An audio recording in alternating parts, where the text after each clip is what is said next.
Welcome to the Positively Star Wars Senate podcast. This is Obi-Wan Kenobi. May the Force be with you. Looky, Senator. There's a Jedi arriving. Let's make this our best show ever! I will sign no treaty, Senator.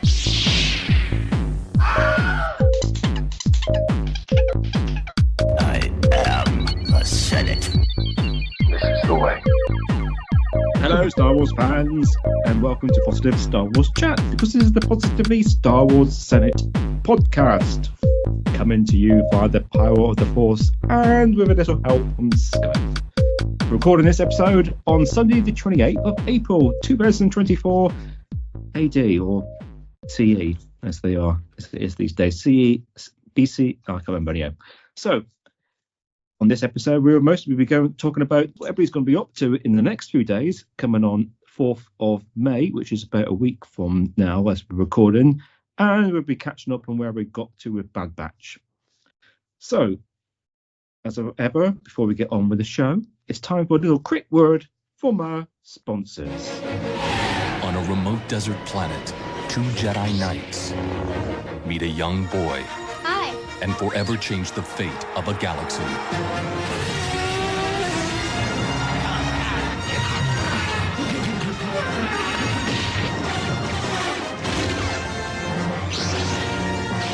Star Wars Episode 1, The Phantom Menace.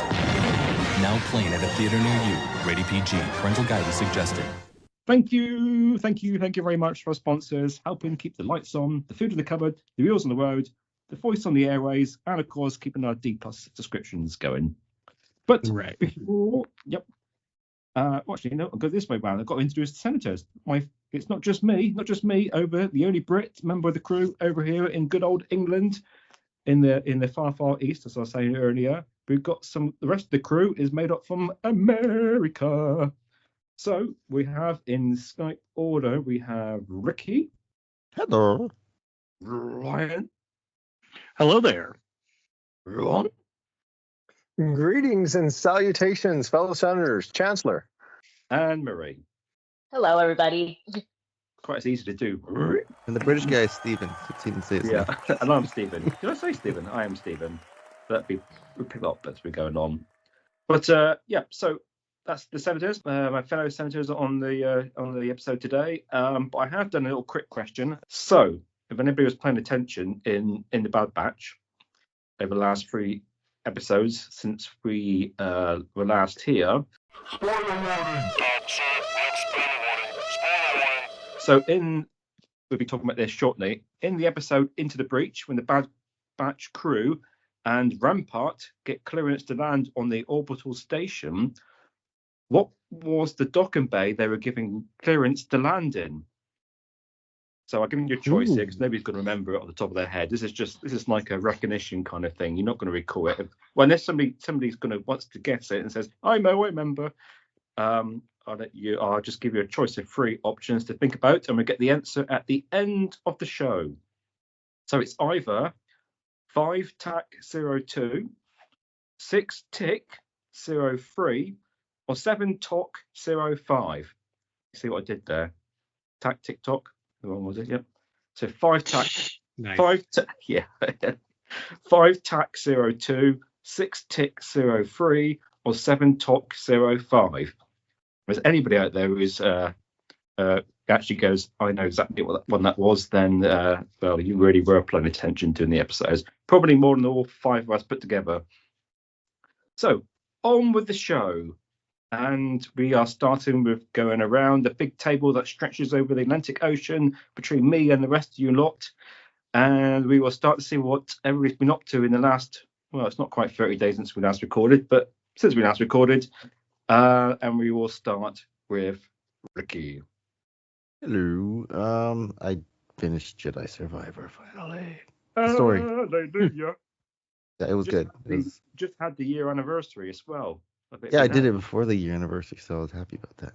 Which was quicker than the first game, which took me like 2 years. So,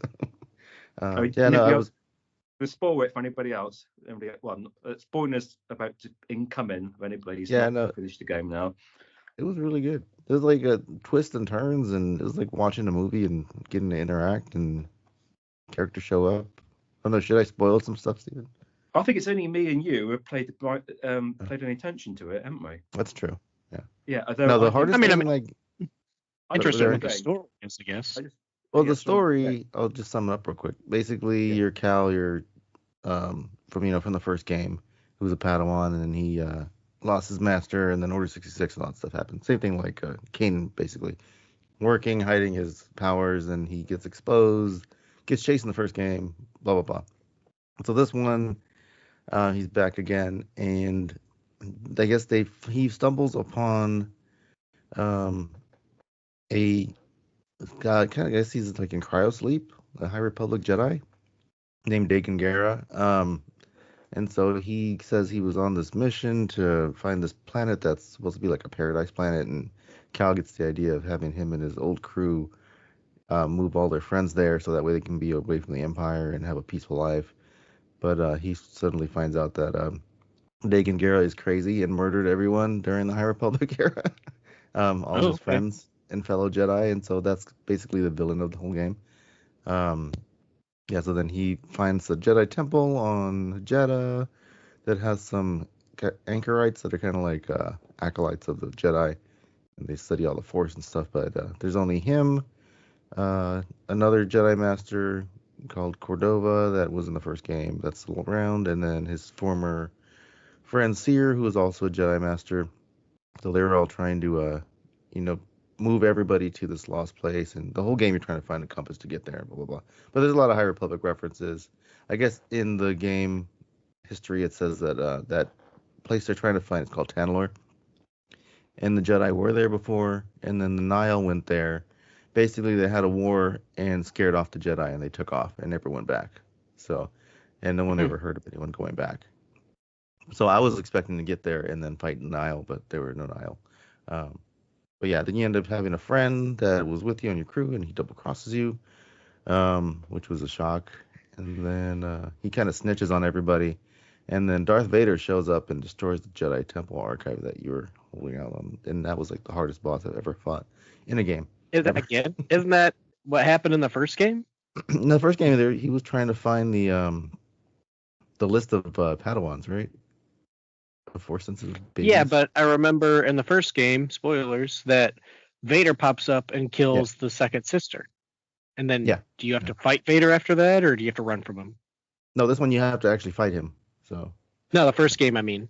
No, the first one I think you just ran from him, and then Seer fought him, and kind of like broke the window on because they were in Fortress Inquisitorius on that game. And that's why when you're watching Kenobi, it's all flooded and messed up in the bottom. So yeah. Doesn't Vader kill somebody in this one? He kills. Yeah, he ends up killing Seer. The old man. It's the old man. No, the guy that double crossed you both killed him. Yeah, so Cal's the yeah, because seemingly Cal dies, and so then you start playing a Seer, and Seer's the one that fights Darth Vader. Which is some pretty cool cutscenes if you want to look it up online. He's like, the Vader's like all on fire fighting you, so it's pretty cool. But yeah, it was a pretty epic for a video game. Like I said, it was like watching a kind of Star Wars TV show or something like that, or a movie. It was pretty cool. So, but yeah, that's what I've been doing the whole time this past month, trying to beat that game. Got through all that. You didn't mention the love interest, Miriam. Oh yeah, Marin, Night Sister. Wish they got more backstory on her, but I did read the book in between games, which kind of helps set up some of the other characters. So, is it wrong to look at a computer character and go, Yes. I don't know. Yes, it is. Oh, must be. Yes, leave Grease alone, Stephen. Sorry. So leave Grease alone. Yeah. I know he's got that metal arm now, but yeah. No, it's good. I mean, I didn't play the game. I actually just watched the online. Somebody else played. Which I mean, there's so much cool stuff you can like just watch it as a movie. Don't know how the guy you watched it did it in a day, but yeah, there's plenty of YouTube videos out there if anybody just wants to just watch the story itself, and try and get one that's at least 4 hours, and you might get a bit more context stuff to it. So I started with one that was just 2 hours, and then realised it was skipping out bits. So then I swapped to one that was like 4 hours long on YouTube. Yeah, so I did that, and then I also read what's the book that we all read? Defy the Storm. I finished that one, and I started the one with the Jedi Council, but I haven't went back to it. Living Force. Living Force, yeah. So How can you read books and not know the title? because of audiobooks, I'm not looking at the cover. Oh yeah, good. Yeah. But yeah, it's pretty much been it. Well, not all, but that's pretty much the most giant parts. Fair enough. Okay. Onwards and upwards. Ryan. So my, I guess, Star Warsing lately wasn't that good, specifically because I was about 80 pages from finishing the High Republic Defy the Storm. That's right. And then my library canceled their service with with Hoopla, the free library service where people get books, and they canceled their service. So I got like no way to read the book, and I just don't have the storage space to buy a lot of books. I don't want to spend $20 or $30 a book every month type of thing. So the library has been doing amazing this past year or two. And they shut down Hoopla, which had day one releases, or at least week one releases for all the young adult books for Star Wars. The middle grades, I think, were day one release. The adults were usually like a month down the road. So they dropped it with Hoopla because it was becoming too expensive. So I've been pretty bummed the entire week about that. They have another library app called Cloud Library. Yeah, that's where I got the audiobook from. Yeah, where they have Cloud Library, but it seems like they cut a lot of books from that. So now, and again, I don't know how these services work. I had to look it up. So Hoopla, every time someone got it, they literally told me it became too popular. So they had to drop the service. So anytime someone got a book, it was anywhere from $1 to $4 for me to use the book. And I would rent a book about 3 times because I just couldn't finish a book in 3 weeks. And I was like, okay, rent. You know, I thought I was helping the library by just borrowing books just to prove that there's interest in these books, borrow, and I would never read it. And then it's just like, oh no, you bankrupt them, basically. It's just like I put it out because I would just borrow a book, maybe finish it quick or not finish it, just return it. So you're probably the only person you've absolutely just completely ruined their financial model. They thought nobody uses this. They thought nobody. What cost us anything? Then Ryan comes along. I would fire the person that knew the Dewey Decimal System because of Ryan. I would do all the comics. Talk about the road to hell. Oh my God! Talk about the road to hell being paved with good intentions, Ryan. I'm so sorry. Yeah, but there was no information, and I even asked the front desk. I'm like, "How does Hoopla work? Like, do you guys almost realize that every time someone rents a book, it's helping you type of thing?" And the front desk was always like, "Well, I don't know." So, but now that they dropped it, I Googled it, wondering. You know what you have to do right now? Check out some books, keep them overdue, and then pay the fines. And then return them. That's not going to get Hoopla back. But yeah, what a flawed model that they charge the library each time a book's rented versus capping it out after some point. Because you just keep renting that book over and over. Or somebody, the charge in the library, like you said, Ryan, it becomes once it becomes popular, then it becomes too expensive. If everybody's doing it. I even suggested that because I think you get 12 rentals a month. So just drop it to like 2, or you're even 1. So at least someone can read 1 book a month type of thing. And they're just like, nah, we're not doing that. We just don't have the budget for it. And I'm like, oh, but you have a board member of 6 people that all make like $50,000 a shot. So I'm just like, wow. Plus my state representative. I'm just like, you guys are unbelievable. It's just like I said, if it becomes a problem, don't eliminate. If it's becoming too popular, don't eliminate it. Just maybe reduce the amount of books that people can read, so at least people are reading 1 or 2 books, because they also use Cloud Library. But like I said, they almost, and I think that one's different, because if someone borrows a book, I can't read it until that book is AKA returned. So they have to pay for 1 book, like a real library. They have to pay for 1 book, and whenever it becomes available, you can put your name on a list, and that works good. But the problem is they don't carry books like forever. They had what is it? The Ronin book, which I've been looking for that in audiobook for a long time because I wanted to listen to it a second time because I got a little confused. But so I wanted to listen to that, and they got it. So I just saved it in my side folder, and I returned back to it, and the library got rid of the digital licensing for it. So I can still search it, but now I have to suggest a rental, and I only get 3 rentals a month. So I suggested a bunch of Star Wars books, and I'm like, well, I guess I'll have to wait till. Well, luckily May isn't far away. Yeah, because that's what happened with me with Defy the Storm. I remember I told you I had it reserved, and then like the day it was supposed to, it like disappeared from the library, but then it popped up like a week later. So I'm hoping that they actually take serious when I say suggest a book, so I can at least because if I I don't can think use they're gonna listen to you at all, right? yeah, it's just It's a library. yeah, you know, like- it needs to serve. Yeah, it needs to serve its purpose.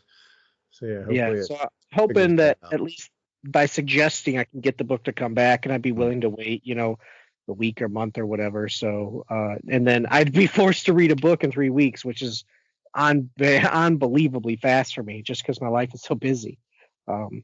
So I'm kind of bummed about this past couple weeks as far as Star Wars, and because Defy the Storm was really starting to pick up, and I'm like, all right, I'm gonna knock this thing out in a couple days now, and then it's like this book no longer is available. I'm like, God dang it. And then I go to the app and it's like, your library is no longer participating. I'm like, what is going on, man? So I did download from a certain point of view Return of the Jedi, so I'm gonna start on that. Even though I have the physical book, I don't like carrying it to You work. wanted to charge them $1.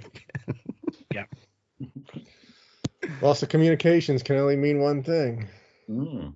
Yeah. That's a bit, but Oh, so it's they shut it off in the middle of a month then, wouldn't they?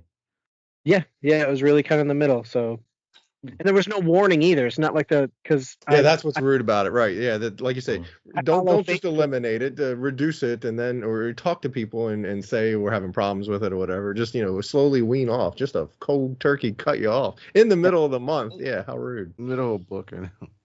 Tell you here, Yeah. finish. How you have till the end of the month to finish the books you have rented or something like that. Yep, that's not the way to handle it for sure.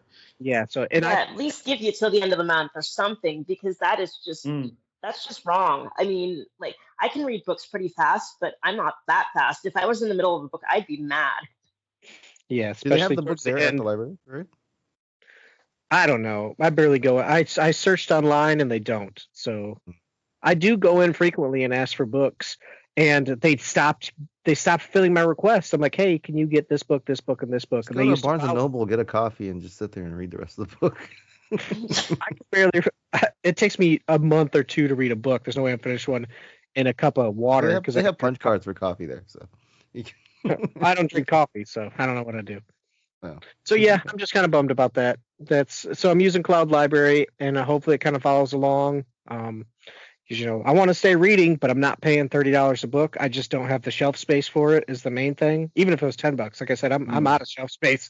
I'm adding shelves next to my bed that I have to walk around to get in bed now just to hold books. So, and I guess one more thing that makes it good news. It's been a bad week, but today, and I'll probably post a picture on the page. I found some of that Star Wars blue milk. I went to the grocery store this morning, and my wife found it. She's like, hey, is this the Star Wars milk? And I'm like, yes. So I did grab a gallon of that Star Wars blue milk. I haven't tried it yet. So that's, I'm pretty happy Hang on a about minute. that. It's blue. It's milk, colored blue. Is it chocolate milk or is it just blue? It is, Stephen. It's milk that's colored blue, but it has a vanilla taste to, or vanilla. It's vanilla milk. I've been told it's very milkshake. It's a milkshake, basically. It's goat milk. It's still milk, but yeah, it is blue, but with a vanilla additive that I'm told it's very sweet. Is it? I mean, is it natural? Not put whole crap in it. Ever? It's natural ingredients. It's milk. Yeah, it's whole milk, and it probably just has food coloring. Yeah, but the blue's got to come from something. The blue. It's American. There's no natural ingredients, dude. Yeah, I don't know. Probably one that the UK has banned that we use. Yeah. I don't. So. Well, no, you've got some things banned. You've got aspartame banned over in America, and we've got it in those stuff over here. So, yeah. So it doesn't always work that way, but yeah. Pardon me? No, that's not banned here. I thought it's banned in America. I'm sure it's banned in America. No, It's not. That's what everybody says. No, it's not. What is it? Sparta? Aspartame. What is that? If it's not banned in California, it's not a banned in America. So It's California sticks a warning That's- label on it and still gives it to you. that's equal. Aspartame is equal, so no, that's not banned here. Oh, I have to Google that one. But it's got a bad rep anyway. It probably should be banned. it should. Yeah, probably should. So Yeah, I don't really do the artificial sugars now that I have to. I mostly do like stevia. We sell Tang here, Steven. So We invented Tang. Yeah. I've never put artificial sweeteners. I've never put artificial. Tang is a crime against humanity. Yeah. The trouble is, it's just so much. I mean, I never really put an artificial sweetener into anything, but there's lots of stuff just they put them in already, so you can't really get away from blooming stuff. Okay, well, all right, yeah, okay. Right, let's move on then. Ron.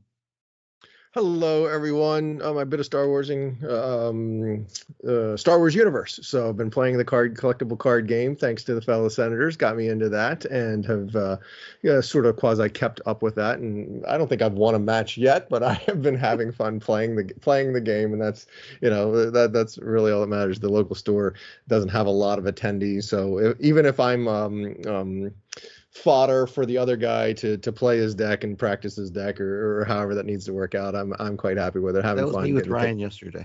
Getting to take my nephew to that. I've been out and about. There's check your local Walmarts. There's some Walmart finds. Walmart's doing some clearancing.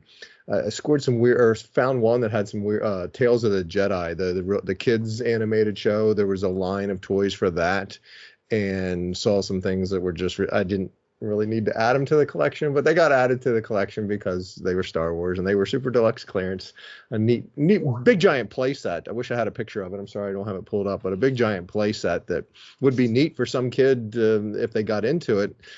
Again, I've lamented this before. That's really weird to release toys for a show that's on demand like that versus being dropped or running cartoons on a Saturday. But it is what it is here in 2024. The way they have their toys and have their shows and what a kid might clamor for. I found Chrysanthemum, the Black Series boxed windowless version that I hate, but found Chrysanthemum for like $13. So I saw that at mine. I saw that at mine last night too. Very, very excited to score a couple of him for if somebody comes for trick or treat fodder as a Wookiee or something like that. Sometime I'll have him. Not that anybody would know. And then the Micro Galaxy, or is it Micro Galaxy? I always forget the name of the series, but the series with the small ships. I saw Ahsoka's Jedi transport and the Naboo starfighter that's for the Mandalorian and Grogu. I'm really surprised to see that one. I scored a bunch of those because they're going to come back. He's going to come back with the Mando and Grogu movie. So I think those will have a chance to really be sort of fun to have and hand out as that movie comes around again and Grogu and Mando become a thing again to have as so cool trick or treat fodder. And the other series that's the really small ships. Sorry, I'm not drawing a blank on the daggone names of the Micro Galaxies. The Rebel Troop, or no, it was the Imperial Troop Transport. Weird looking thing to make for a ship. Can't imagine. And they did sit languished on the shelf for a long, long time. But it managed to score a couple of those on the clearance rack, which is always big for me, always fun to find. I'm desperately waiting for the AT-AT that like retails for $60. I'd love to find that thing go clearance because that's just the AT-AT and it's like the Falcon. The AT-AT and the Falcon are just cool things to have on a shelf. Everybody recognizes them. Everybody knows what they are, so they'd be cool to find. And scored a bunch of tickets. My local theater did finally relent or otherwise figured it out, whatever they had to do, and they're going to be showing the episode 1 for the week or whatever. So I've scored a bunch of tickets for May the 4th viewing and got a bunch of friends and family that are scheduled to go to that. So I'm looking forward to that next week. And I do not have access to Blue Milk in my area. I haven't found any stores using the store locator, but Walmart got it. Walmart? I'll check with Walmart. So I forgot to check it when I went. I hit some contacts that were in areas that did carry that brand of milk. And that might be what it is. My Walmarts don't carry that brand because they milk, anyway. So I have gallons or whatever, 2 containers of it that were purchased and going to get shipped to me the next time I see a long lost aunt from Ohio, because she picked them up for me. She's the one that tasted it for me. Asked me if she needed to keep the milk. I'm like, yep, definitely can pour it out. It's not going to last until I get it back. I was just interested in having the container. I was trying to get her to find a May the 4th expiration date, just because they're expiring around that time. That would be sort of the extra bonus collectibility aspect to having one of those. But unfortunately, she said she looked through and none of them were expiring the May the 4th. But she's the one that tasted it and said that it was very, very sweet. Very sweet. I'm gonna have to do that again. So yeah, Trey. I would think if you're gonna find one and hold on, that'd be the neat one to sit on that expires May the 4th too. It's just a silly Star Wars thing, right? But that's why we're here talking Star Wars. So that's my my little bit of Star Warsing here the past however long it's been that I've got to add to the mix. All right, well, the blue milk is cool, I have to say, but my stomach feels a bit sick just thinking about it. I don't really like drinking milk neat, and I certainly don't like milkshakes, so it's a bit of a no for me, I'm afraid. But cool nevertheless. Okay, Murray. Well, I guess I'll be keeping it sort of brief, but my Star Warsing kind of involves one of our members here, because Ron was nice enough to send me a copy of the original Star Wars novelization in hardcover format. It was going to be here for like March 18th or so. Ended up not getting here until about April 20th, and that whole thing was very fun because my post office sucks. They never said that they had the package. I was looking up the tracking from USPS.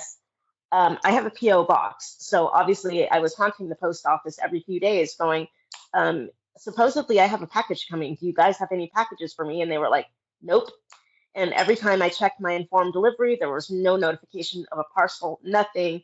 And then all of a sudden, my mom goes to the post office one day and she's like, you've got this package. It's marked March 18th. And I was like, that was supposed to be going back to where it came from. And well, lo and behold, I opened the package. It was the book that Ron had sent me a month before. So it was lolling around in the post office for about a month. It is now in my collection. It's on my shelf with my other Star Wars, now with the paperback novelizations from 1976 or 77 or whenever that was. Mostly I've been stuck I heard in that the post offices were having issues because they had budget cuts from the library. From Ryan checking out. Yeah, the library and the post office are all having budget cut issues. So yeah, most of my Star Warsing these days has been old school Star Wars because I don't know that I'm still reading my novelization of the first 3, the original trilogy, because I'm being slow at it because it's an actual physical book, and I'm not used to actual physical books anymore. I'm just used to having like my lightweight little Kindle, and this book is kind of heavy. So I've been kind of wading my way through that one. Because it's one of the Barnes and Noble ones, so it's like the leather bound with the nice heavy pages and the silver, what do you call it? The silver paint on the outside of the pages. So when you close the book, it looks silver. It's really nice and really fancy, but my God, does it weigh a ton. And of course, watching The Bad Batch, catching up with that. And the other night, I had a little photo session with my cat and dressed him up as Princess Leia, going, help me, Obi-Wan Kenobi, you're my only hope. And my cat doesn't like me now. So that's been the extent of my Star Warsing. Just send me a picture so I can use it as cover for the episode. Oh, yeah, I can absolutely send you a picture. Hold on. I'll do that. I feel sorry for the cat. I really do. It wasn't that big of a deal. Okay. All right. Right, onwards and upwards. We've got to move on. Right, so we'll skip forth to May the 4th because that's when probably most people will be listening to this. Anyway, we're actually not on May the 4th at the moment, but on May the 4th. What talking about then? We know what's coming out. Tales of the Tales of the Empire. Tales of the Empire is dropping. I thought it was dropping on Wednesday, and it's dropping May 4th. And I was like, oh, shoot, man, Saturday. That makes my weekend even more big, even more Zero busy. chance of watching. Yeah, Saturday, yeah. It'd be so Why good. zero chance? Like, wake up and watch it, man. Gotta watch it with the family. Yeah, breakfast. Yeah, breakfast with Honestly, I don't think I'll be able to watch it either because my wife. Well, I don't know if she's working that morning or not. Either way, it's gonna be hecka busy that morning. I'm hoping I could squeeze it all in. it'll probably be the afternoon by the time I watch it, but I will see it on the day. I heard also that because the Phantom Menace in the cinema, which everyone's going to see, there's supposed to be like a Acolyte. Oh yeah, I totally forgot about as that. well. There's been I can't remember if it's a clip or some footage or behind the scenes or something. There's something Acolyte-ish being shown along with the Phantom Yeah, Menace. I thought we were thinking it was going to be another more trailer proper, if you will. Not what we've already seen, but an actual more enticing trailer, I believe. We'll find out. Probably is going to be talked about on Thursday the 3rd, because I think the movie actually drops.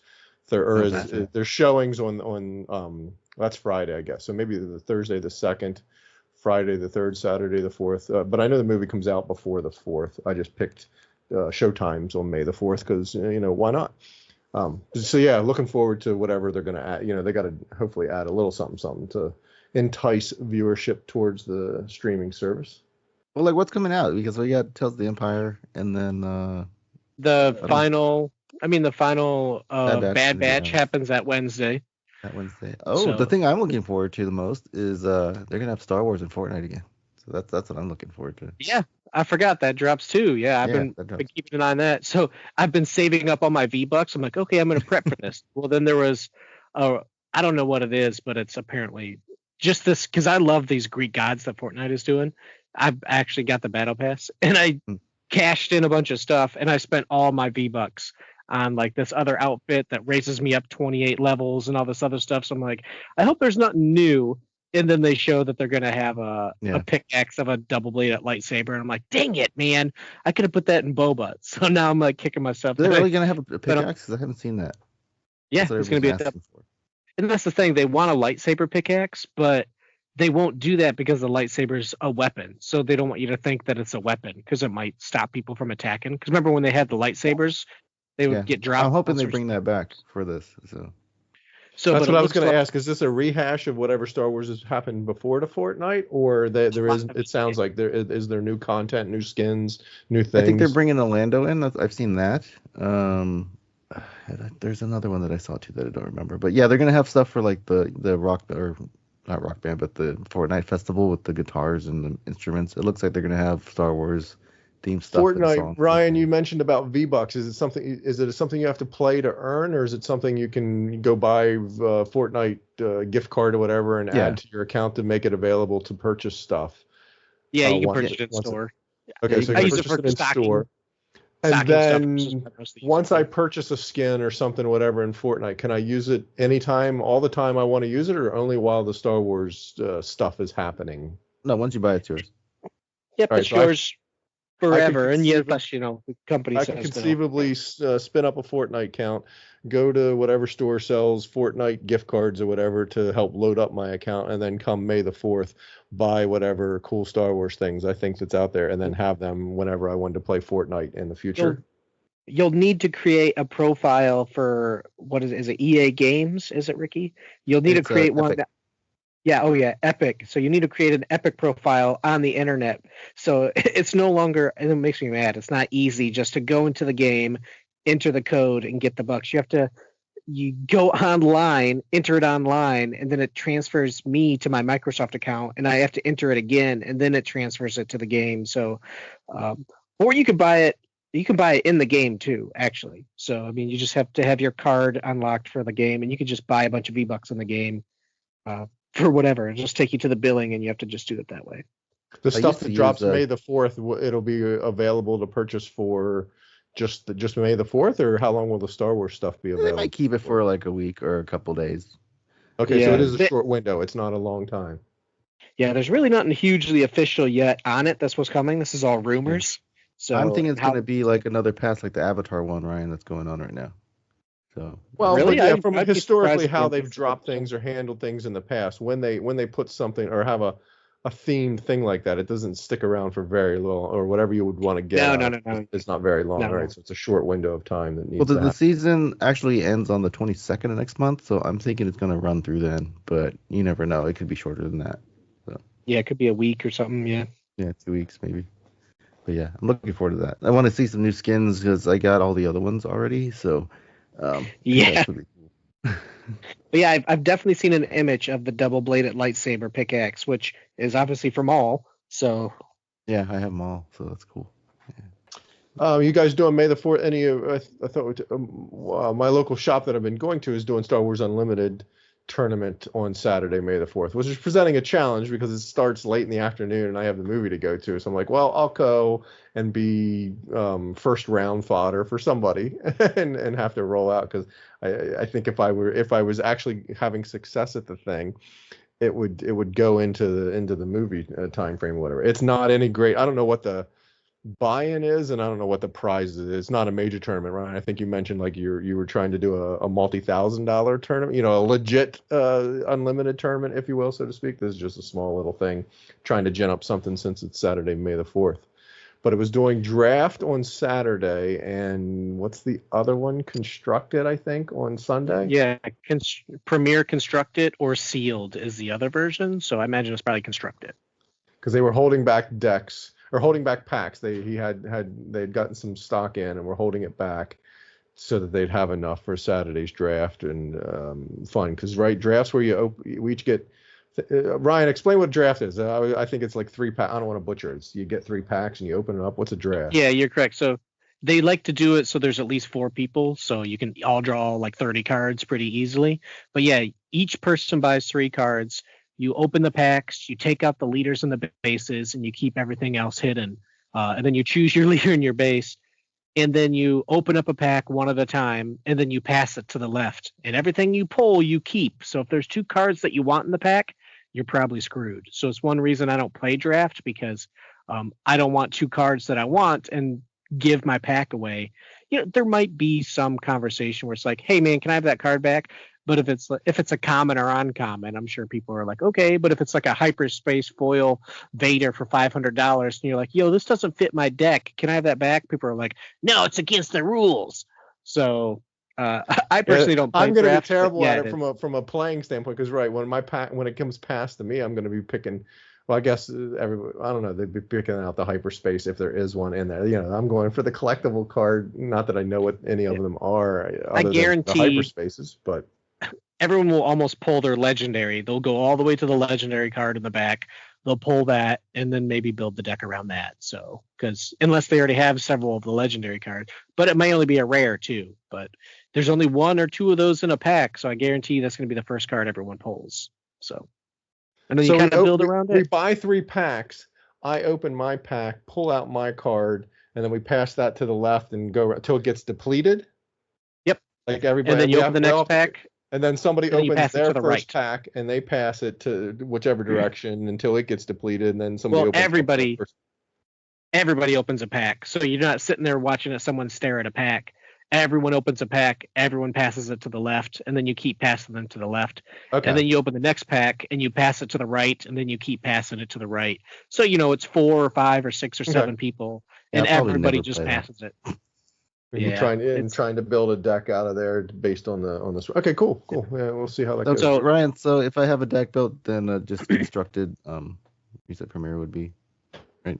Yeah, Premiere's the main one. And like you mentioned, Ron, so I guess just overall, like my May the 4th plans are busier than they've ever been. And honestly, I've never seen so much participation.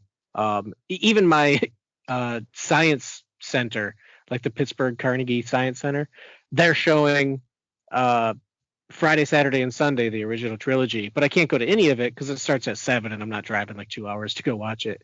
But from experience, yeah, because May the 4th is on Saturday. Or Friday. It ramps up. When May the 4th is on a Tuesday, there ain't a lot that goes on or whatever. But because it's convenient, if you will, to be doing a bunch of stuff like that. Yeah. So, and I don't know much in the way of stores or any promotional things. We'll see a lot more of that this week dropping. But May the 4th tends to be a lot of stores will do, online stores will do discounts. The Lego store will have some sort of promo. There's usually a lot of stuff that would go through with that. but I would see that drop off if it was a midweek May the 4th, but more also so a free, bigger deal on Saturday. Free comic book day too. Yeah, it's comic book day, and I think there's So some there's Star some Wars comics that day. Yeah, there's some Star Wars ones there. It's also Is there a- so I looked. it's all, I just noticed then it's also World Naked Gardening Day as well. Oh my gosh. Well, amazing. Let me drop my plans here. Play it off like you just happened to notice. Like it's not circled and highlighted on It's your in my calendar calendar every year. that you know it's World Naked Gardening Day or whatever. So, but like you mentioned for me, Ron, as far as my May 4th, I changed all my plans around just because I was like, okay, I have to go watch episode 1 on Saturday. I'm going to base all my plans around that. But then the more I thought about it, one of the stores that I go to, the Feisty Goblin, I'll just throw the name out like anybody listens to it, but like that's about an hour and 10 minutes for me. They're the ones that have been handling Star Wars Unlimited for the players. Like they have packs, they have boxes, they have the special collector black packs like you showed us. They have all that, but they refuse to sell any of it. They give it away to players that come to Constructed Players every week. But it's at 5 o'clock. And I'm like, listen, I'm not going to play a 3-hour game at 5 o'clock and drive home an hour at night. I just don't. In Deer Country, it just ain't going to happen for me. So they're having a special event on May 4th at 2 o'clock. So I'm like, you know what? This is going to be my only chance to do it. And it's a $1,000 championship tournament with a max of 48 players. Every time you play, you're going to get a pack or one of those like win, lose, or draw. You're going to get at least some packs out of it. And I think the top 8 people, like the top 2 get a box of cards. Then the next 6 split up like 3 boxes of cards. So you get like 12 packs each. And there's door prizes. You can win play mats. You can win boxes. Nice. Yeah. That's the way to do it. Right. They got pins and stuff like just for playing. They're going to have like a bingo type draw where they're just going to be like, all right, table 12, you all win a card box, that type of thing. So what's a buy-in? $35. Nice. Reasonable yeah, enough. so, I mean, you'll get that back in cards, right? Yeah. Yeah, which that's only like 6 packs of cards or something like that. So and even if I don't get my value out of that, it's fun just because I've never been a tournament. Yeah, you definitely get your value because you'll get a couple of packs and maybe not the full 7 packs at $5 a piece, but you're getting some entertainment value for it too. So yeah, that sounds very, very cool.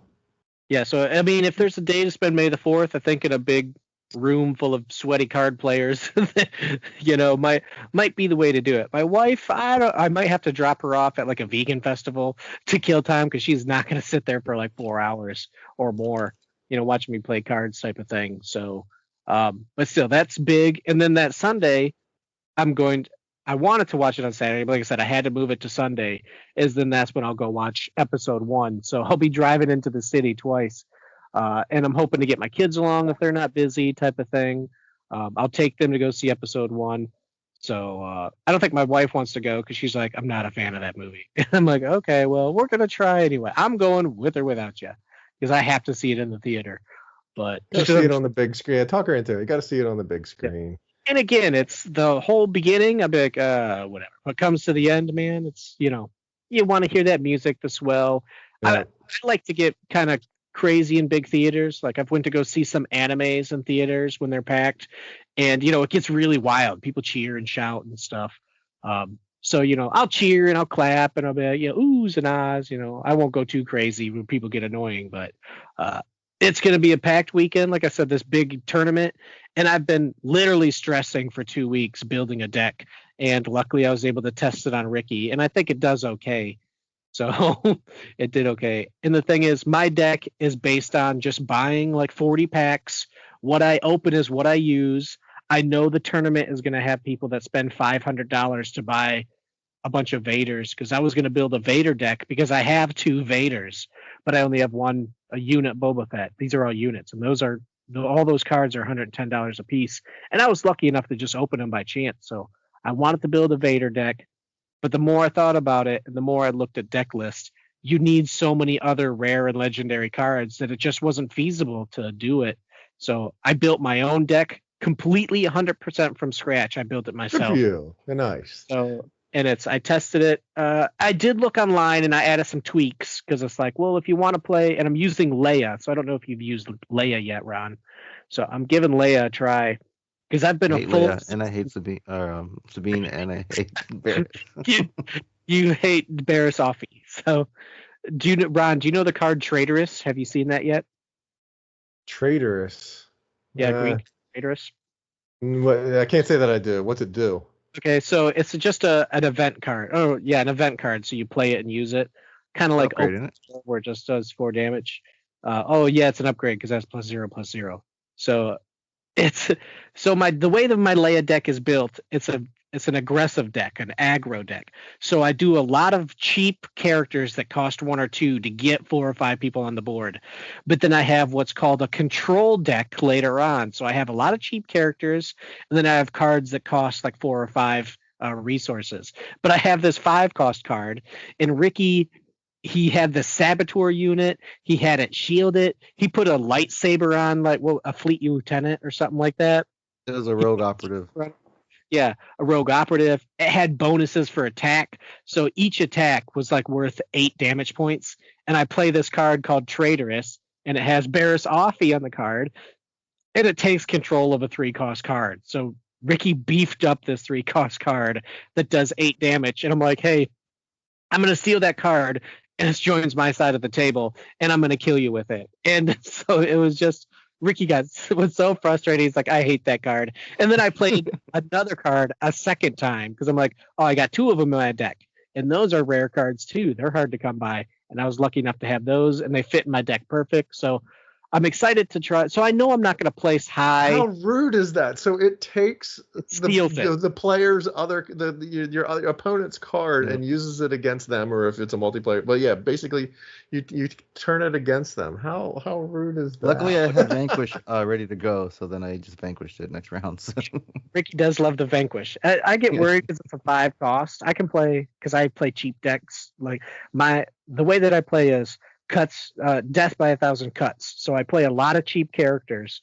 So against expensive characters, where I may not kill the expensive characters, I can maybe get 3 or 4 damage on the base while they spend their attacks on my like cheap characters. So they waste like 5 attack on a 2 defense. So it goes to waste. And I'm just like pew pew pew, like shooting the base like crazy. So I'm hoping to place at least in the mid. I know there's people that are going to pay hundreds of dollars for Boba Fett's, hundreds of dollars for Vader's type of thing. And they're going to have strong decks, and they're just going to win. And there's no way around it. This is a pay-to-win game. If you want the strongest decks, you got to pay the money.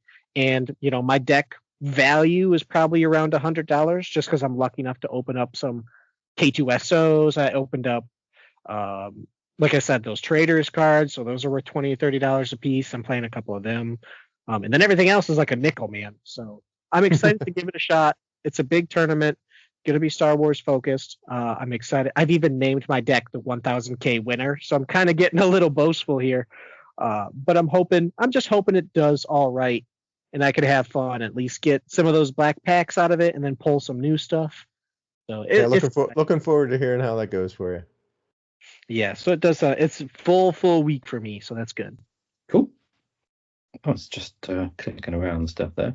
Yeah, I think let's just go with the Phantom Menace. I can't speak for the cards and stuff, but I think for the Phantom Menace is probably discluding the original trilogy. I think the Phantom Menace is one of the best films to watch in the theatre. It was made for theatre, I think, because of its epic set pieces and stuff like that. I think it's that definitely is a thing to consider nowadays, because you either make them for a streaming service where it's 6 episodes, 8, 10, so it's a very slow story, or you make a 2-hour movie where you got to just do bang bang pow, bang big music, big battle, let's go, bang, all right, it's over, let's go. So it's definitely a different era. You either make a movie for the movies, or you make a movie for TV where it's 4 or 5 hours long and it just doesn't feel the same. Are you going to see it, Stephen? Like, is it happening in the UK? I haven't even looked to see if it's on any cinemas here. I don't think it. I haven't heard anything, but I'll have a look. But I don't think so. But I remember seeing it in cinema the first time round, so I did see it when it first came out. But yeah, I think I don't know. Just thinking about the even the sequel trilogies. I mean, there was John Williams' music and that kind of stuff, but I just think the music and the scores and stuff, and the stage in the Phantom Menace is just epic compared to anything else in the sequel and the other prequel ones. The original trilogy still have that, they're made for cinema kind of feel to them, but I think Phantom Menace is probably easily wide up there with them, just epic and stuff. Even it's like I know it has its faults and it's heavily CGI'd and that kind of stuff, but you can't. The stage, the stage bits and the music stuff just absolutely epic in the cinema. Is Marie, are you going to see it too? I know we all mentioned seeing it. I don't know if you're going to see it unless you're busy. I was going to see it in LA. Plans have changed, so I'm probably going to see it somewhere up here in the Bay Area. My neighborhood holds a garage sale every first weekend of May, so of course that had to fall on May 1st. So I'm probably going to be doing it like in the afternoon. So, because like my mom was like, I need somebody to help me with this garage sale, and that is going to be me because I'm, I'm the point person. So, I had completely forgotten that this garage sale was even happening when I made my plans, and so I canceled my trip, and I was just like, okay, whatever. And I also have stuff going on at work that would prevent me from actually going on vacation at this time, just because it's a bad time. As someone who loves garage sailing, I gotta say, like, I love big block sales because I found cool Star Wars stuff, like magic stuff, like Lord of the Rings stuff. So I love big city blocks, like garage sales. So that sounds pretty hype. Well, actually. this is more small town garage, big block garage sale, but you're gonna find a lot of stuff because I'm selling some of my Star Wars stuff. I'm gonna be selling a little bit of my Disney stuff, I think. And so if you're in the Bay Area, come on by. Yeah, I sold like a big thing of Star Wars pops, and the dude came up and was just like, "Can I buy them all?" And it's like, "Yeah, $60." So he bought like this big box of Harry Potter and Star Wars, and just ones I was cleaning out. Because when you have 400 to 500 pops like we do, sometimes I just got to clear some out. Yeah, I mean, I have like a bunch of Harry Potter merch from the Warner Brothers Studio store. If you guys remember that when it was closing. They were clearing out a whole bunch of that stuff, and I don't know why I ended up with a bunch of it that I never did anything with. So I'm just gonna sell that because I don't want any of it. It was just gonna be for selling on anyway. So I'm just gonna go ahead and sell it now. And it was just hiding in a box all this time. And there's just gonna be a lot of stuff on that particular day. So if I don't get to see it on Saturday, I'll probably go Sunday or at least Monday because Monday I'm off. Yeah. I was looking up. The Lego store is doing a gift with purchases for May the 4th. They'll start on the 1st, but they are doing very cool episode 1 themed gifts with purchases. If you buy something Lego, they've got some Trade Federation troop carriers and an AAT coming as gift with purchases. So there's going to be stuff, no doubt, happening on May the 4th from online vendors to be on the lookout for. Just nothing. Not a lot released as of yet. Yeah. News-wise about what's going to happen, but I'm sure all the vendors are going to be selling off their wares at a discount. Oh yeah, especially with the free comic book day, man. Oh boy, there's going to be people out everywhere. I did post those pictures of those 2 comics that those are going to be available supposedly. So I did look at a list and I didn't see anything, so I'll have to see what it is. Yeah, I just went on their website right now.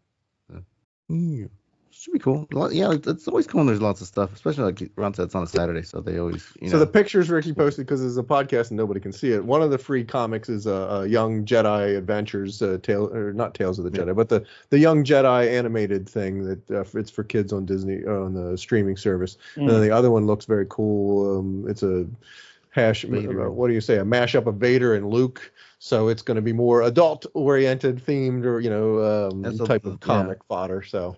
That one says that one is, I think it's ESB era timeline. Yeah, so that one's by Charles Soule. Looks like Return of the Jedi Jude. I need to add to my Star Wars. I picked up some comics. There was a local Comic Con, and they had some comics. The Marvel original run. A guy had a couple of those that were on my list of ones that I'm trying to add to, and he was willing to sell them cheap enough that I was willing to pick them up. So added a couple more of those. I have no idea what I'm doing with comics though, so it's a very dangerous game. So I won't spend. I know some of them are crazy expensive, and there's something to do. I need to go down that rabbit hole. There's something to do with barcodes and when they were released, and second prints versus first prints. There's a lot. There's a lot to learn about the comic world for sure, especially that first run of comics. Actually, that one that with Luke and Vader sounds pretty interesting. It's written by Charles Soule. Yeah, that should be good. It says, are there rebel survivors stranded on Hoth? Luke Skywalker, Leia, Organa, Lando, and Chewbacca mount a dangerous rescue mission to Echo Base. Lightsabers, blasters, snowtroopers, all in action amongst the wreckage of AT-AT walkers. And it says Darth Vader employs a surprise character from the past to help him find Luke Skywalker. But Sabe, former handmaiden of Padme Amidala, is also on a quest for the son of Vader. Having worked for him as an Imperial commander, Sabe has enough resources to cause chaos for anyone who stands in her path. So, Where did you post the image? In the Skype group or the Facebook In the group? Skype chat. Okay. I didn't get a ding, so all right. We'll put it in the group proper. That's interesting that they would go back to Hoth. That's a yeah. Apparently weird. it's after ESB because they have Lando with Yeah. them. So. And they said the AT-AT wreckages and stuff, so they're looking to see if anybody was left there. But they would have transported everybody off. Anyway, Sabe becomes a rebel. That's interesting. that's why it's comic book fodder. What? Yeah. Some like it, Hoff. Right. Speaking of comics and animated and Star Wars storytelling that goes on and on. Bad Batch? Yeah, I'm trying to give you a segue there, Chancellor. All right. Okay. Yes. 3 episodes since we last talked about it, which was I'm just trying to look it up. Hang on, I've already forgotten. Yeah, with no, it was Juggernaut Into the Breach, and Flash Strike were the 3 episodes that we haven't talked about this last time round. So we won't go through them episode by episode, but it's basically during this time we've got Omega back on Tantis, and Emery in charge looking after all those little kiddies and things like that. And Crosshair and Wrecker are looking. The Bad Batch team are looking for clues to where Tantis is.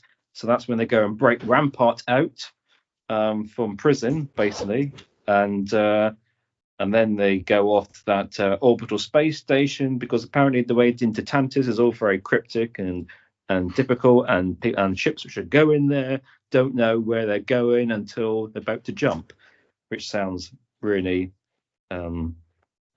scary. There was something else, some other security thing as well, wasn't there? It's not just that they don't know where they're going; they don't get the coordinates until they're about to jump. They get half the coordinates until they jump. I can't remember. There's something. It's really complicated to get to Tantis. It's probably easier to get to Hexagon than it is to get to Tantis.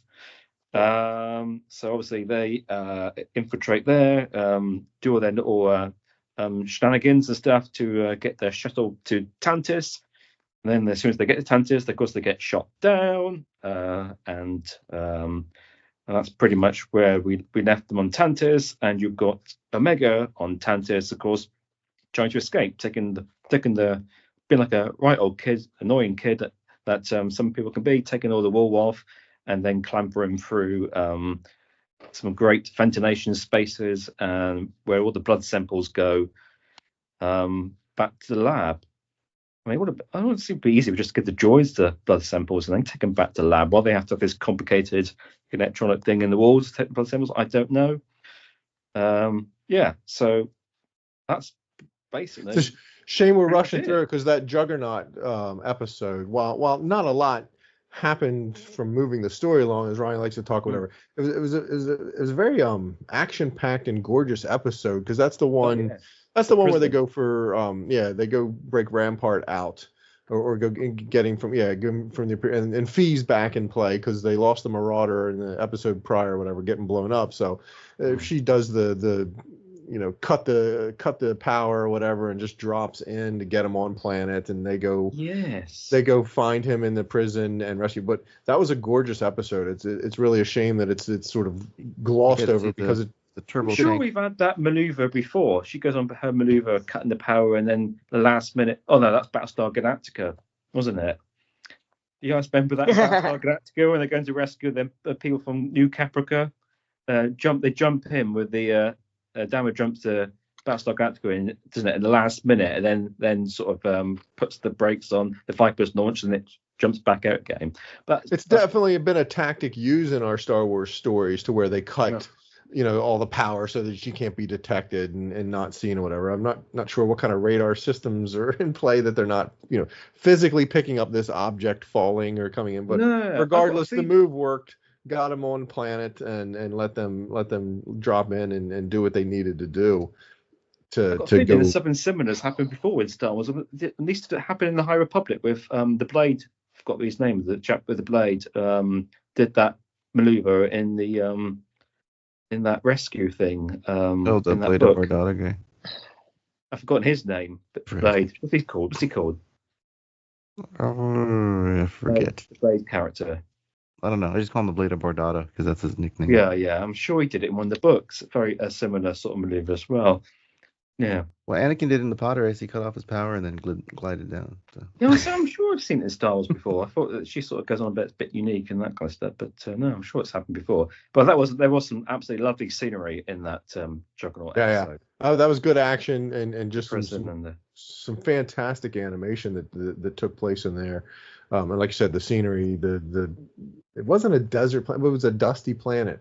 And I just remember thinking that episode was just so well done from an animation standpoint, and it's realism, so to speak. It's clearly animated, but the look and feel of that episode was great. But yeah, so they get Rampart. Ultimately, they needed Rampart, and they got him. And he does the whole, I'll give you my information, but get me off this plane. That bartering thing of I've got information, you're not going to kill me, but I want to kill you, but I need your information. But he doesn't have real information. But so yeah, it's tough being a seasoned veteran. Just it's a storytelling trope for sure. To look at it and it's just like, well, okay, yeah, we've seen, but that's only because we've watched so many stories and just been exposed to it. For being at this for 40 years, 50 years now, kind of thing, whatever. So sure, it was not anything new from a storytelling standpoint, but it moved the story along in the way it needed to. And for a kid watching the show, that's a new concept to them. It works. It's why it's a trope, if you will. It's been around forever of rescuing somebody that has information and carrying them along, stringing them along. So yeah, I enjoyed that episode for what it was. To get him and go to what was the next episode? That was Don't they explain a little bit more about what the M count, why they needed it from her? I remember. Kelly. That's the one before, wasn't it? That wasn't that one. This is the one when she first gets there to the vault. I think it was the one before. No, the Juggernaut one we're talking about is just basically them. There is this one because isn't this the one where she's doing the walk with not Rampart, the other one, Hemlock. She's walking down the walk down, and that's when she's with Emery and everything. Yeah. So yeah, this is. Oh, that's right. She's already she's already on Tantus because they're trying to find Rampart to figure out how to get to Tantus. So she's already given herself up and she's already on Tantus. And I think this is the episode where Emery's trying to console her and say, "Oh, you're safe here. The children are safe here." And she's like, "I wish I could believe you," or "I want to believe you," or something like that. That she's like, she doesn't trust her at all. Like, what's an M count? But yeah, she did. But yeah, I think there was a little bit more explanation to it all, or they confirmed that her. I think they confirmed. Yeah, I think they confirmed that Omega's blood worked or did whatever the heck it needed to do. So if they've worked out that Omega's got the best blood that of anybody they've ever tested, why are they still testing all these other people's bloods and stuff? That machine's still whirring around, and they've got it's not going to change, right? Blood in the whole world, and they're still going testing blood all the other subjects and stuff. Maybe they're hoping it increases. Or maybe it's not just about increasing, it's about binding, isn't it, and stuff. Yeah, instead of taking a bunch and sitting on it on the shelf and it might deteriorate or whatever, they're taking fresh, adding it to the other whatevers or whatever the heck they're doing or whatever to see how it reacts. That they're trying to replicate they're so desperate to get her back, and she's the key to it all and all this kind of stuff, and yet they're still clearly testing lots of blood from other subjects. And they haven't really experimented on her either. I guess it's not so much that they're looking for one thing. They need, right? If Pound, I don't know we know what his plan is for him specifically, but if he was trying to do an army or a clone or a bunch that had M count, he would need a bunch of candidates to pull blood from in order to make thousands and thousands of troops. You can only take so much blood from. That's what I was thinking. So yeah, it has to be. We got to keep finding, what's the thing that makes her special or anyone special, so that we can keep stealing those kids or whatever was in the vault. Remember when we speculated the vault was behind all the red glowy doors and energy walls and all that sort of stuff, and we thought it was all sorts of craziness back there, and it's just this happy little jail or whatever, but a bunch of kids in there that are bored out. Don't say happy. Those kids don't look happy. No, it's brightly lit, I guess is what I meant to say. It's just it's big and spacious and roomy. Those kids had their soul sucked out of all the stuff, but they're just in there playing Tetris over and over again. They're like, don't talk to each other. We're gonna put you in the same room, but don't talk to each other. Don't make eye contact. Yeah, don't talk to each other. Don't look at each other. Don't plot together. Don't do anything. And they're giving them this great big massive space as well, and more tables than they need. Maybe there was more at one point. Yeah. Or maybe they're making room for more. True. Have they got their own refreshers in each cell? I'm just wondering. Well, they don't have leaking faucets. Juggernaut was good, but then we get into the real fun of that whatever that next episode was. What's after Juggernaut? Into the breach. Because now they're on They figured out how to they had to go to Coruscant. No. They haven't gone to Tentis yet in this one. This is the one where they go to the orbital station and. That's what I was getting ready to say. Right, they had to go to the station in Coruscant and attach to a ship, and that was very. Isn't that how it ended? It was yes. Whether it was going to get. Oh, I love that. That was a thrill ride to watch that episode, because it was on your edge of your seat. You knew it was going to happen, but it was so close, and they ended the episode right there, and I was kind of like, what? No, wait, but that's rude, but that's awesome, but that was a fun one to watch because of the tension being built, that was them needing to attach to that ship quickly or whatever, and Echo had to get inside, right? Yes. Echo? Yeah, got inside through the droid thing. Yeah, he went in through the astromech droid tube or whatever the heck that was. I was getting excited for a minute. I thought it might be AP5, AP4. Was that similar spot to him, wasn't it? Hello, I've just been inventory in this cargo bay. Oh, that type of droid. Yeah, that was that type of droid. Yeah. But no. Was that the episode? I'm pretty sure that was the episode because they needed Rampart, or maybe it's the next one. I'm getting ahead of myself. So one of the episodes where they needed Rampart to be an Imperial, and he's like, I can't wear that. This is like captain's uniform. It's like, well, you've been demoted. And his line, I hate clones. It's just a nice little sort of throwback, and the clones having the power in terms of here, put this on. You've been demoted. That was fun. I enjoyed that. I don't know why though. I mean, glad they did, they needed to in order to keep him around. You keep him around until you don't need him. Why would Palpatine? Why would the Empire? Why would keep Rampart around? Because he's the one that knows the truth about what happened on Camino. He's the patsy. Why keep him imprisoned in a thing? If I'm the Emperor, I'd kill him off. He's got no family. He's got nobody looking for, caring where he could spoil things. He could. I don't know what. Yeah, he doesn't have any evidence or any proof. He could just be spouting off at the mouth, saying it was all somebody else's plan. I was just a patsy doing what I was told. But I think you'd kill him off. But clearly, you don't kill any character off unless you absolutely have to, because you might need him later. And it worked out for the storytelling group in the sense of using him as a resource that would know, not necessarily how to get to Tantus, because what is it? He knew the process for getting to Tantus. Yeah, he knew they'd go to that station first, and then they changed the codes every rotation and all that. Yeah. Put the coordinates That's in, right, or they directly download the coordinates into the Navi computer, so nobody knows where it is, which is a clever ruse in terms of trying to keep it secret, trying to keep it safe. So presumably the planet's not called Tantus and doesn't appear in any normal star chart. It must have a different name on the star chart, not just Tantus. Oh, Tantus is the name of the base, not the planet. I don't know. Maybe the planet. Yeah, I think the planet gravity surrounds it. the planet, I think, is something else. I think it's Mount Tantus, but the planet is the name's going to escape, or I don't know that we've said it much. Yeah. But I think just where they are is Tantus, or the mount is Tantus, or the base is Tantus. Right. So the planet itself could be, I don't know. Something makes me want to guess it starts with I think it starts with an M. but I'm not going to be able to pull it terrible with that kind of stuff. Well, M- maybe I'm thinking M count, so maybe it doesn't More start band. No. No. Okay, so they end up at So come the episode we just seen at the time of recording, Flash Strike. That's when the Bad Batch arrive, but they've got a rating party for them, and they get shot down. Blah blah blah, and Rampart actually runs into the screaming and raining like a right weakling, runs into the stormtroopers. So he's been caught. At the same time that Omega scouts her planned escape route and finds the old Zillo beast. Oh yeah, underneath there and stuff. Yeah, the Zillo Yeah. beast is back.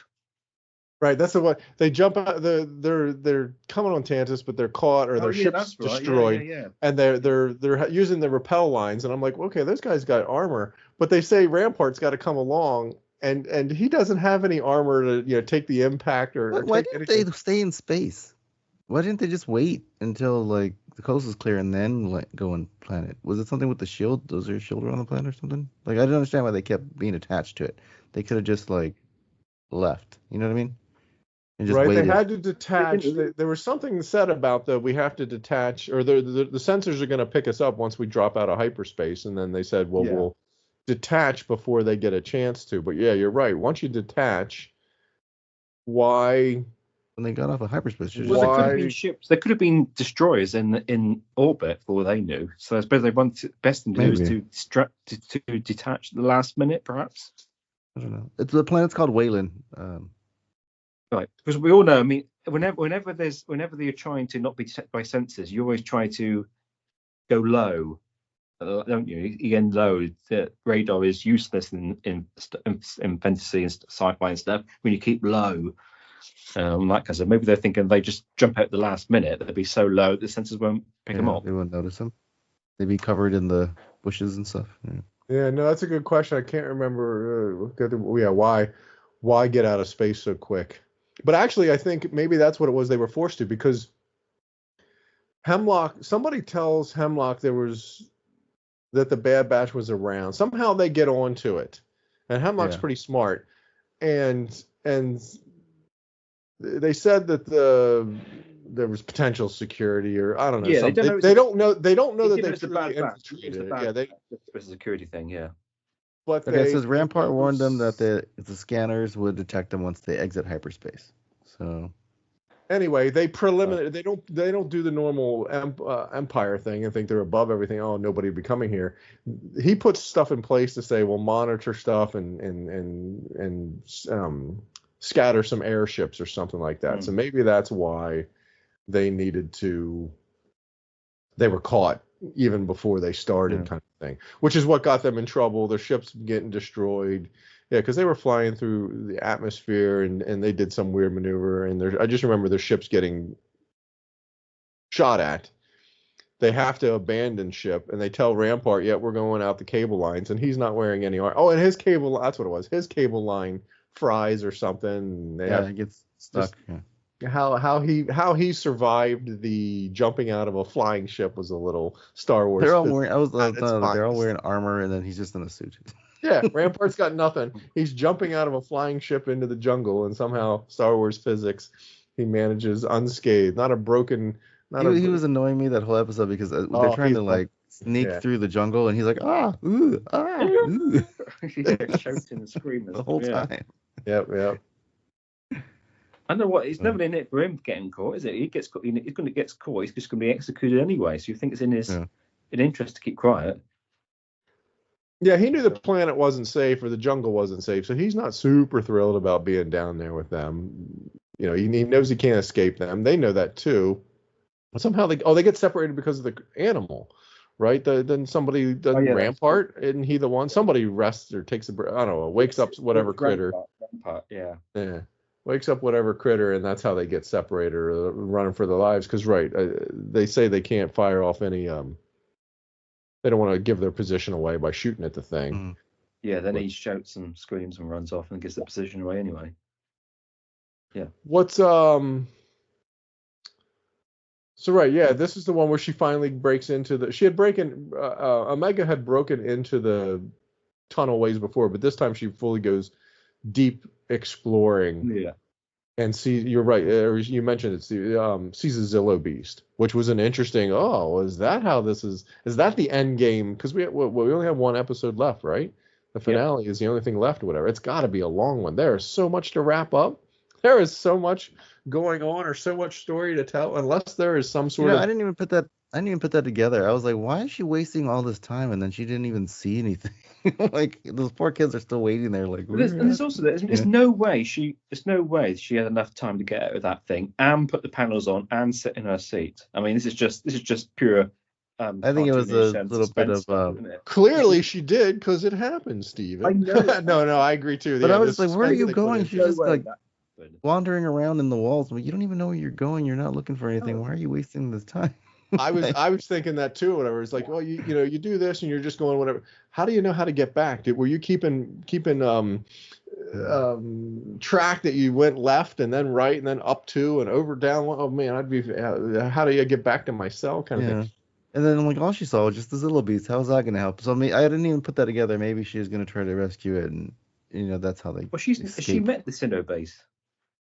Did they meet them in the previous episode? I'm trying to think now. Was the Sinnoh base in another episode? Was she there when they did that?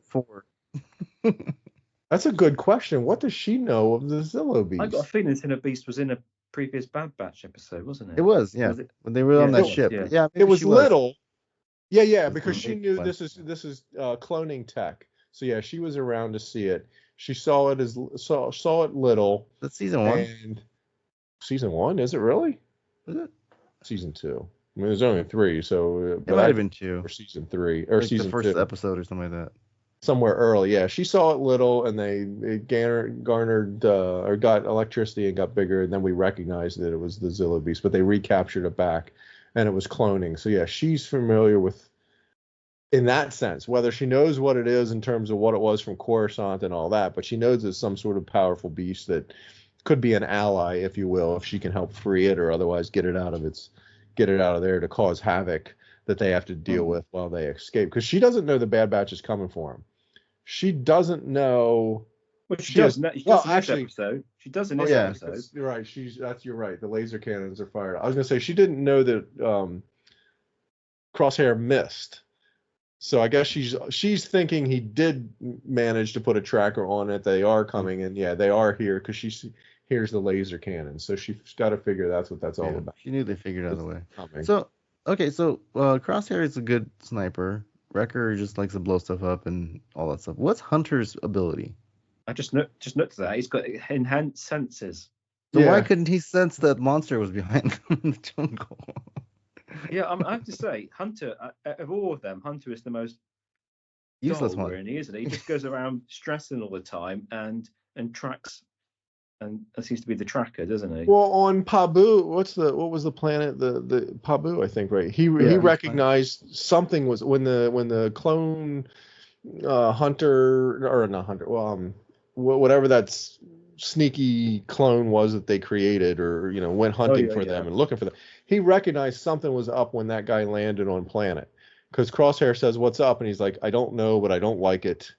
And he tells Omega, "All right, it's time to go." And they almost got off planet time. So he's that heightened sense aspect and his ability to track or hunt people and all is what he brings. It doesn't seem quite as obvious as the other ones. Right. No. It's not as presentable as the other ones, but still very valuable in what it is.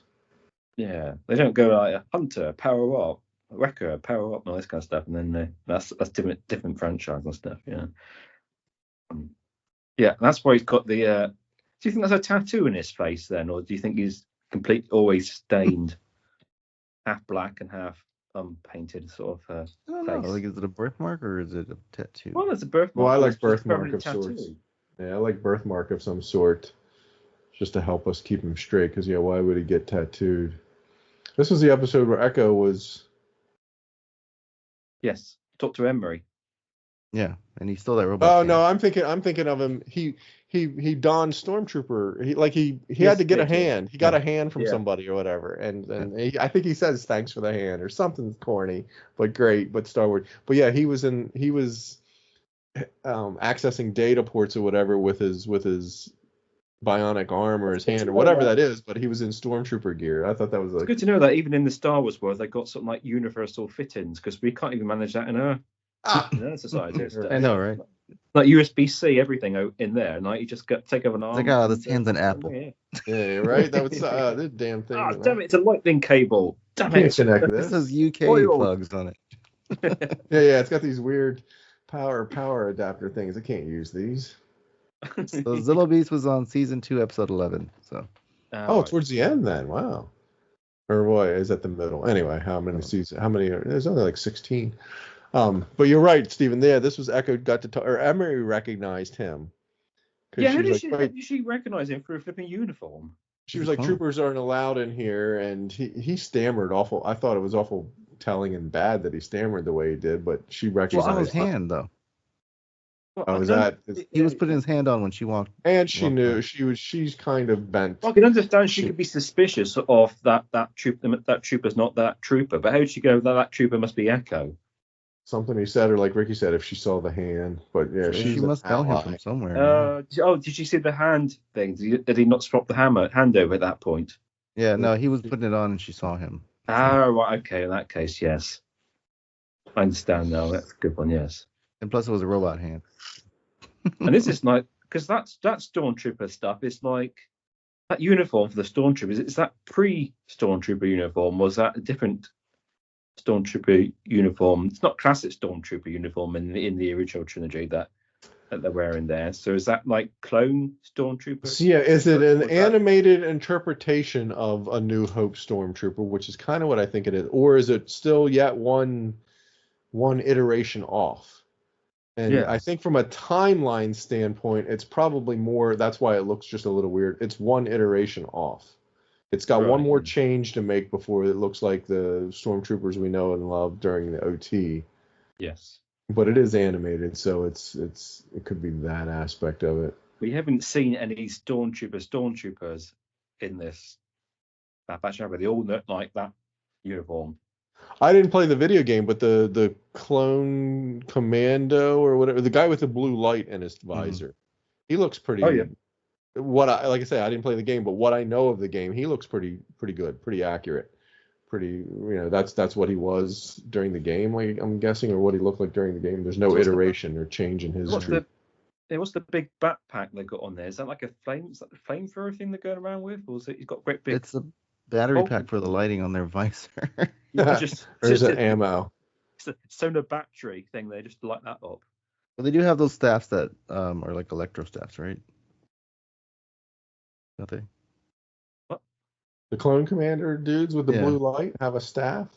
I just thought they had a big gun. Big fancy gun. Maybe they do. Interesting. So Omega was with them when they did attack the Zillo Beast in that season. So Omega does know the Zillo Beast. What's the speculation? I almost have a percentage. 40%. Like it's going to end, but they're going to drop a surprise. This is wishful thinking, is what it is. But like they're gonna announce a Bad Batch movie or something that's truly, because there's so much that needs wrapped up or should be wrapped up or needs addressed that I don't know how they're going to address it all in any worthwhile manner in one episode, even if it's an extended hour-long bad boy. It just there's so much to some address. of the speculation online is that it might lead to like another animated show. Well, so that's what I mean. Right?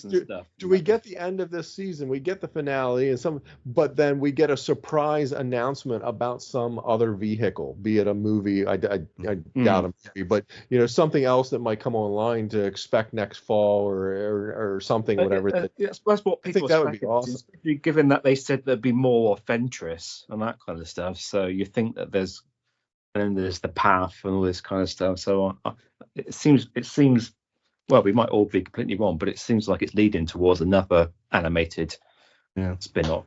Chancellor, you bring that up, the path. That was one theory I ended up going with that I was pretty strong about, in terms of where I think this might end up, because we don't have the Bad Batch around and we don't have any mention of Omega around during the next thing or whatever, that what if whatever happens and then at the end of there's sort of an epilogue or something, those kids go off because of the vault and Omega seeing how they're capturing kids and all that sort of stuff, that's what the Bad Batch and Omega do. This is where my money's going to be on, is that's what we see happen is they go off and their exploits and their services is in service of the path. The reason we don't hear about them during the rebellion or anything else, whatever, is they're servicing the path, trying to rescue kids, trying to move Force users to safety, and that's what they do, is help run the path with oh shoot, who's the Jedi we saw in Kenobi, or they mentioned in Kenobi? Quinlan Voss. Well, they right? said he went through there, but they didn't really say there. that he was Anyway, helping them. So that seemed to be a good out for the creatives as a way to wrap this up, is they learn about what the path is and they go service that, and that's why we don't know anything about them and how you not kill them all off, because the flip side of my money is just, all right, let's go super dark, and it ends horribly, and they're all trapped and captured and killed off or whatever, and the Empire, the Emperor has a big win with regards to, but I just can't see him doing that for a kid, for a show. It'd be quite the gamble. It would be, what would it hurt? But yeah, I can't imagine they do something like that. But sending them off to Kenobi happens like way after this, right? Yeah, so somebody's got to start the path, or somebody's running the path. Got to be, and Omega and her need to like rescue these kids and help people and all that. That the path to me seemed a real good play for her to be a part of something, and a great place to stick her in universe during the OT and the lead up to Rebels and and everything, whatever. It's just she's over there running the path trying to rescue kids. I really can't say like what the end game is for this. It's very hard, isn't it? Like, what are they gonna? What is their purpose? Like, they're gonna rescue Omega, and then what else happens? And then what? Right. There's no like, oh, we have to do this other mission too. Like, I mean, they have the 3 kids they can try to rescue, but then we speculated that they would just go off and live there, but that's been compromised. That's compromised. Know about it? Yeah. So that I think that's I think there's other clones there as well, aren't there? There's other clones imprisoned there as well. Yeah, I guess they did want to rescue all the clones on Tantus. Maybe they just end up destroying Tantus, and that's the end of it, which would kind of prolong Palpatine's experiment, because all that information. Hemlock's gonna die. I know that. Yeah, you figure something has to happen that sort of slows down the progress, because this is so far removed from everything, from what we know of Palps and all that it seems like and the Mandalorians dabbling with cloning capabilities and stuff. That storyline's there too. So I had that same thought, Ricky, that somehow this needs to sort of be a pretty big hiccup with regards to the cloning capabilities. I always thought Emperor's that trying to gain. The show would probably end with, this was like back from season 1, that it'd probably end with some kind of clone rebellion, and then the Empire just wipes out all the clones, and goes with the constructs. So, well, they don't all get wiped out, because a lot of them get retired, don't they? So yeah, that's true. They gotta explain that also. So, because you had the one in Kenobi, and you also had the Rex and them on that planet that were kind of used as spies. So fishing. Yeah, they were low key looking for Jedi the whole time. Well, because at some point within the next 10 years Star Wars timeline, they're going to be too old to be troopers anyway, aren't they? So yeah, they already showed Wolf, and then didn't they show? They didn't show Gregor in the show, did they? I don't remember. We haven't seen this show. He goes a bit mad, doesn't he? Because they ran to Wolf early this season. Yeah, that was when they had that standoff. That's the trooper who let them go, wasn't it? Yeah. And we know they end up together. Him, Rex, and Echo's not around anymore. So, yeah, I don't know. So yeah, looking forward to it for sure. We'll definitely be staying off the internet to avoid any and all potential spoilers, and settling up in my easy chair, and settling in to see how this. Are you going to stay up to watch it? Yeah. No, I want to enjoy it, so to speak, or whatever. So watching it at 3 a.m. or something like that when it drops is just not for me. I'll come home from work and settle in and watch it. Just stay off the internet that day. But just staying off the internet. Spoilers all over the flipping place. Yeah. Mhm. And we'll be looking forward to what they have to tell, how they're going to wrap this bad boy up, because there's so much. I don't know, I really don't. I kind of excited about that aspect of it, but also nervous or worried. I hope they don't. That's what makes me think there's going to be an announcement of something else to come or whatever, because I hope they don't just sort of end it and abandon it because the money ran out, or they had to wrap it up. We haven't heard any of that. I haven't followed much, but I haven't heard any of that in the way of the minutia of what's going on behind the scenes, that they're ending it on their own terms. The storytellers are ending it on their own terms, if you will. So hopefully they have a good way to tie in Emery and her sort of quasi ally aspect to what they're doing and what's going on there, where the Bad Batch end up, where the heck Omega is, what happens to Maybe Nala. we'll get a movie, an animated movie after. That's what I was thinking would be an interesting thing to Omega and Friends. Yeah. put something out there that might then drive, because ultimately you've got to try to drive people back to the server, or back to the subscription service, whatever. So if you put a movie out there that could stand on its own, but if you wanted to know more, you could go sign up for Disney Plus for a couple months to watch The Bad Batch. That's kind of why I went to it. Well, a movie would be an interesting play. How we haven't heard of anything, to truly surprise us with all the insiders and stuff. But they did it with Luke in Mando. They've been very, very good. The creatives and the people that work on it, nobody has sold out their knowledge in order to, I don't know, get a payday or otherwise just be the spoiler of stuff. So given that history, it's not that far-fetched. Yeah, it's not that far-fetched to again, it's wishful thinking to think, to hope, to think they would do something like that. But until we see what happens, hope is. That's the great thing about this era, that it could happen. Right? Like, yeah, right. Yeah. It is. There's no limit to anything. There's absolutely no limit to it. There's all the reasons in the world to keep it secret. All the people working on a production or doing something or whatever would benefit from keeping it secret, versus back in the day it would be out there and well, especially now, as soon as they announce something, it gets like jumped on. So yeah, right. So it's better just to release it when it's going to come out, and that's it. But speaking of, you're saying there's no limit, but there is a limit to this episode length of podcast. So I think we went over an hour. Wrapping things off. We're going to start wrapping things off. Hey, didn't you have you had a quiz question, right? I do. So it's double twisted, tongue twisted thing. So into the breach episode, when the Bad Batch crew and Rampart get clearance to land at the orbital station, what docking bay were they cleared to land in? And I can't imagine anybody's going to remember it, but you might have a sort of recognition of what it was. So I put down 3 possible answers, which were 5-TAC-02, or 6-TIC-03, or 7-TOC-05. I don't know. What sounds or what works for me, my guess was going to be the 5. 5-TAC-02. That's what I was thinking too. The others sound funny. Yeah, to be fair, that was just me trying to make things a bit. Yeah, right. So we're trying to come up with something, right? The first one is correct. The answer was 5-TAC-02. I went off on a bit of a TikTok. Tac.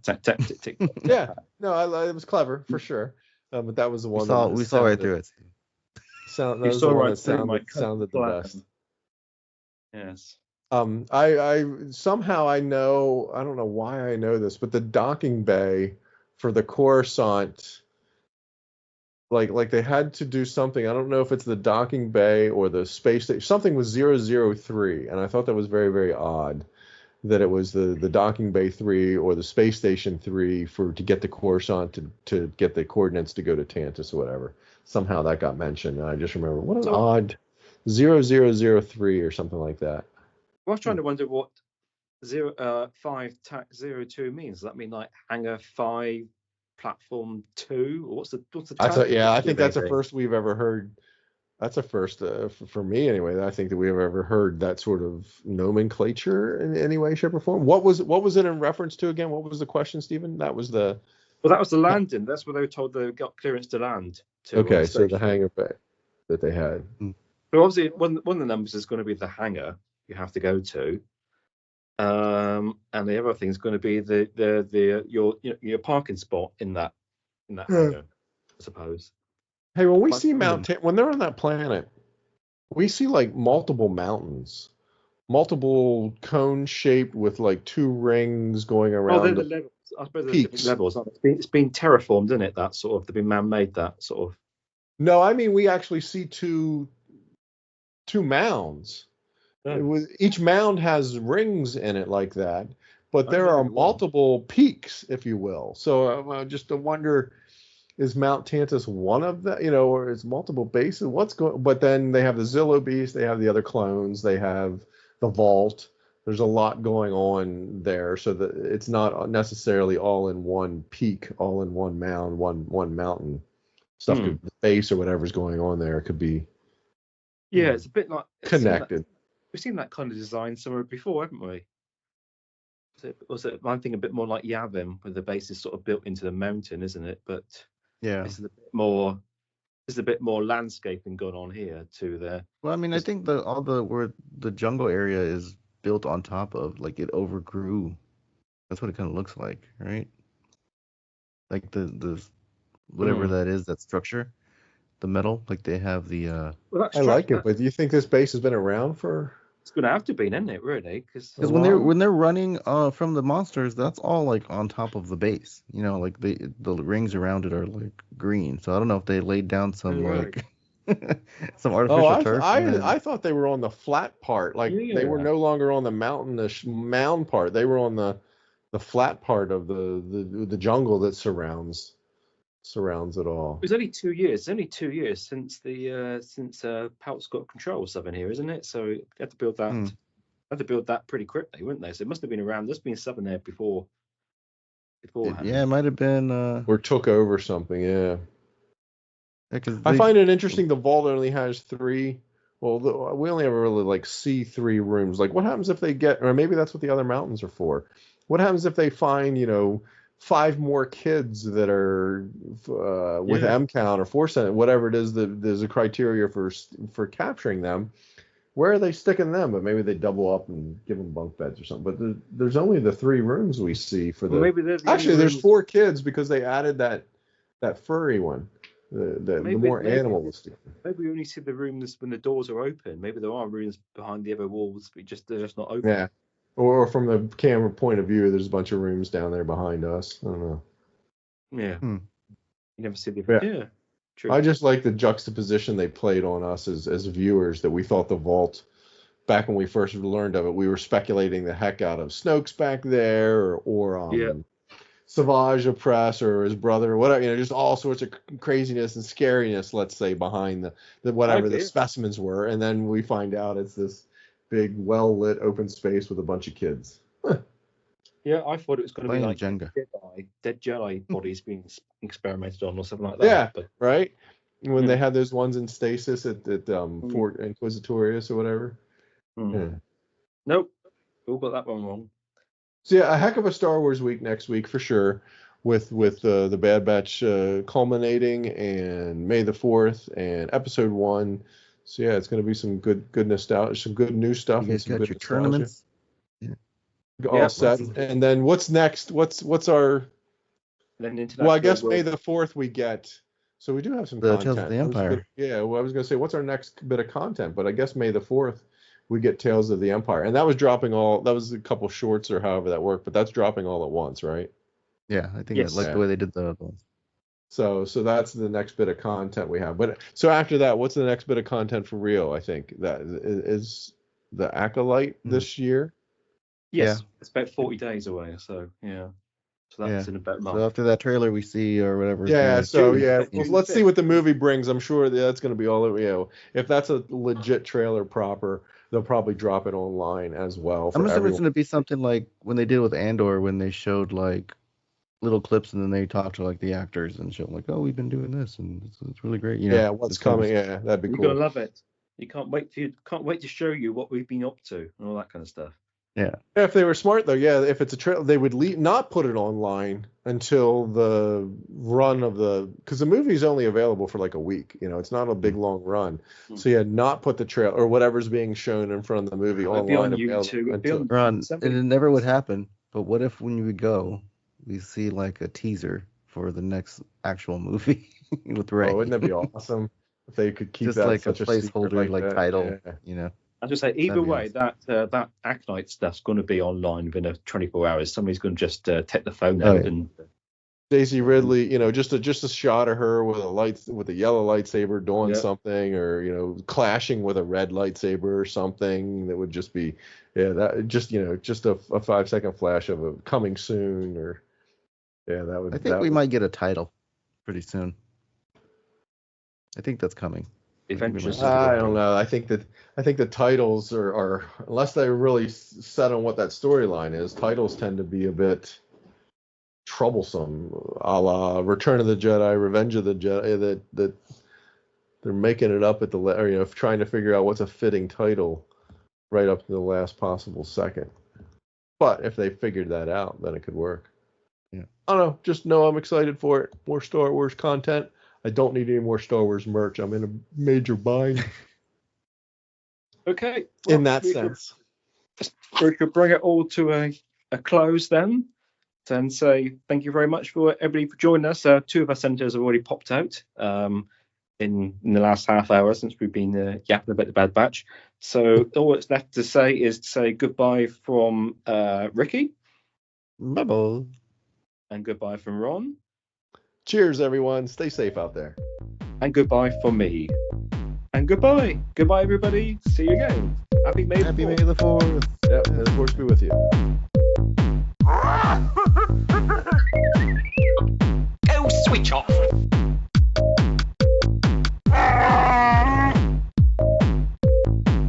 I am the Senate. Be sure to follow us online. We're at Facebook at PSW Senate. Join our PSW Star Wars Facebook group, where we all are in there interacting. You can find us on Twitter at PSW Senate. On Instagram, we're at PSW Senate Podcast. And on TikTok, we're at PSW Senate Podcast. We look forward to hearing from you. The Force will be with you, always.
Vader was seduced by the dark side of the Force.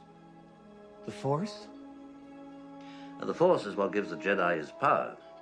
Found in all living things, around us, flows from us, controls individuals, yet we have free will. We have a destiny if we want to follow it. We live for a reason, and must discover what it is. It looks like it was done when I started episode 1. Oh, okay. Because it looks like it's referring to episode 1. And a lot of this, like this thing about the forest, you know, in all living things that surround us is really just a capsule of what was said in episode 5. Life creates it, makes it grow. Its energy surrounds us and binds us. The core of the force. I mean, you got the dark side, the light side. One is selfless, one is selfish. And you want to keep them in balance. What happens when you go to the dark side is it goes out of balance, and then you get really selfish and you forget about everybody, and you ultimately lead yourself, because when you get selfish, you get stuff, or you want stuff. And when you want stuff and you get stuff, then you are afraid somebody's going to take it away from you, whether it's a person or a thing or a particular pleasure, experience. Once you become afraid that somebody's going to take it away from you, or you're going to lose it, then you start to become angry, especially if you're losing it. And that anger leads to hate. And hate leads to suffering. Mostly on the part of the person who's selfish, because you spend all your time being afraid of losing everything you've got, instead of actually living. Where joy, by giving to other people, you can't think about yourself, and therefore there's no pain. But the pleasure factor of greed and of selfishness is a short-lived experience. Therefore, you're constantly trying to replenish it. But of course, the more you replenish it, the harder it is to, so you have to keep upping the ante. You're actually afraid of the pain of not having the joy. So that is ultimately the core of the whole dark side, light side of the force.